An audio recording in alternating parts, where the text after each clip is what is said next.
Hey everyone, and welcome to Top Think.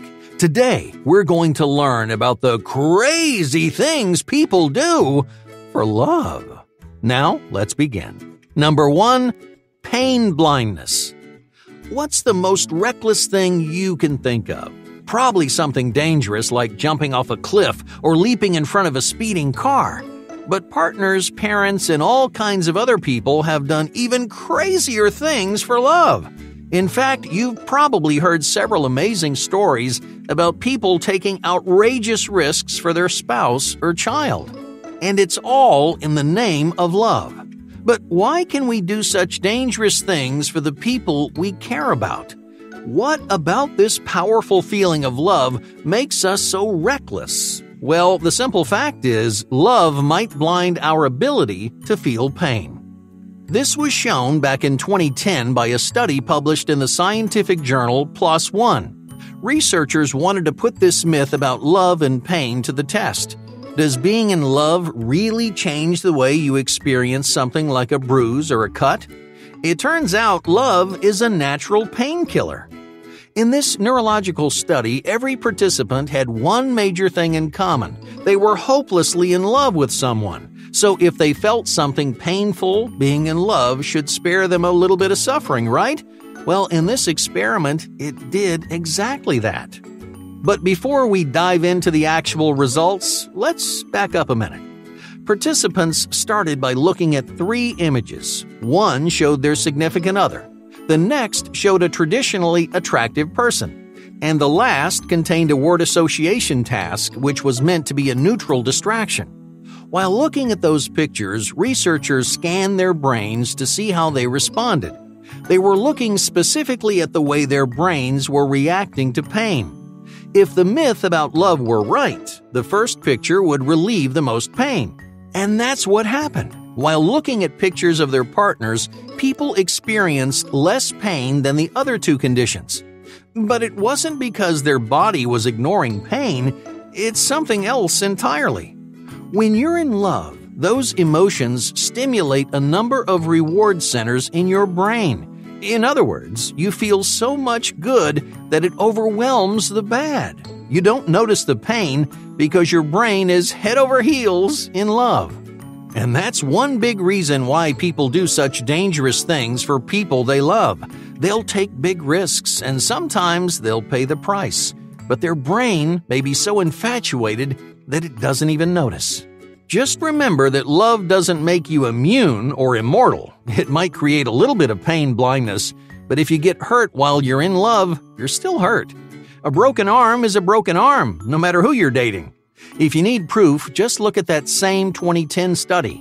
Every participant was still getting hurt during each trial. The only difference is their brains were too lovesick to care.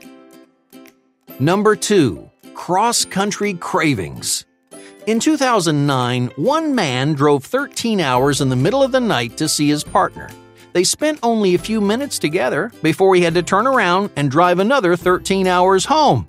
Now, to most people, that sounds crazy. Why would someone drive for 26 hours just to see someone's face? The truth is, love is one of the most powerful cravings you can have. When you're in love with someone, it evokes all kinds of passionate and positive feelings. Your mood skyrockets, your brain fills with feel-good hormones, and you get this sudden rush of euphoria that makes the whole world seem perfect.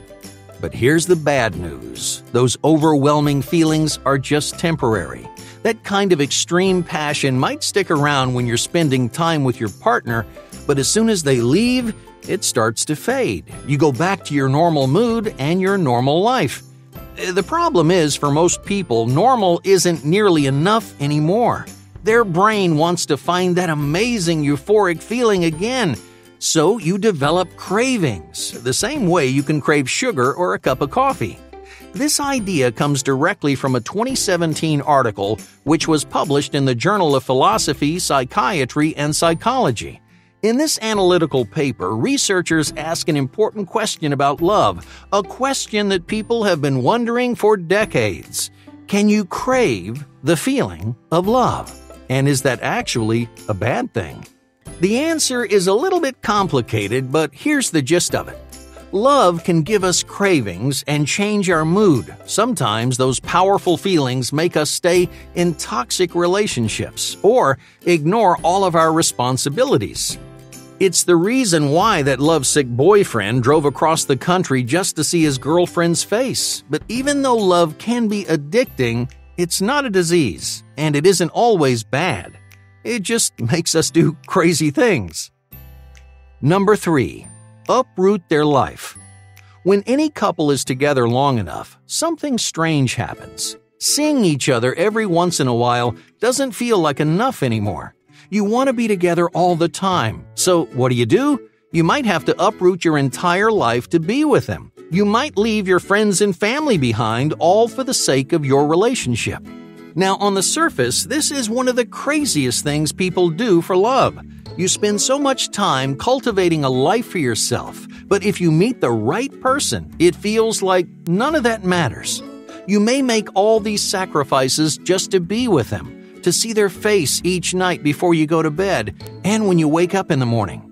So, why do so many relationships reach this same stage? What is it about love that makes people uproot their entire lives?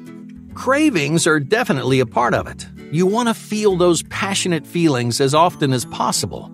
But for most people, the problem isn't something powerful and explosive. It's the little things. Because life might feel empty without the person you love beside you. You become so intimate and attached to your partner that they become an essential piece of who you are. They loom larger in your life than your job, your house, or friends ever could. That's why so many people make the crazy decision to uproot their lives, move to a new city, or start a new job just to be with their partner. Yeah, it may not be the most practical decision, but love can outweigh almost anything. Number 4. The smiling cycle. When you're in love, you might notice something crazy happening when you're alone. For no reason at all, you'll just start smiling. You'll be standing in the kitchen making a sandwich or sitting on the couch relaxing and reading a book when all of a sudden, you'll just start feeling happy. Your body seems lighter, everything you do feels more fun, and of course, you can't shake that smile off your face. So why do we smile so much when we're in love? Well, first, let's break down what a smile actually means. Let's say you're sitting across from your partner and they give you a compliment. As soon as that happens, your brain starts producing endorphins, which are hormones in your brain that make you feel good. Since you feel good, your brain sends signals down to the muscles in your mouth, and that makes you smile. Once those muscles start moving, another signal travels from your mouth back to your brain. That second signal stimulates your internal reward system, which triggers another flood of endorphins. In other words, smiling is a constant cycle of good feelings and positive hormones. So it's no wonder a little smile can put you in such a great mood. Now, normally this process starts with a trigger, like your partner giving you a compliment or saying something funny. Compliments and jokes will trigger that initial burst of endorphins and kicks off the smiling cycle. But when you're in love, you don't need that trigger. You don't need to hear a joke or receive a compliment. According to an article published by Harvard University, love is such a powerful mood booster that it gives you a constant flow of feel-good hormones. Whenever you talk or even think about your significant other, those hormones go crazy, which means you're gonna keep smiling even if you're the only one in the room. Number 5. Spontaneous singing. Last but not least, people in love are notorious singers. You might already sing a lot. You sing when you're alone in the car. You sing when you're in the shower. But when you fall in love, you start singing all the time, and there's nothing you can do about it.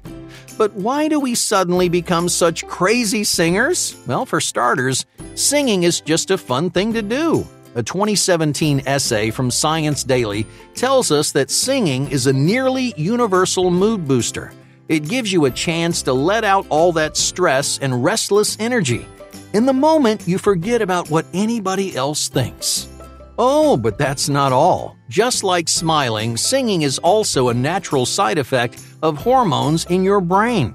Because whenever those endorphins swirl around your head, you feel the urge to be loud and proud.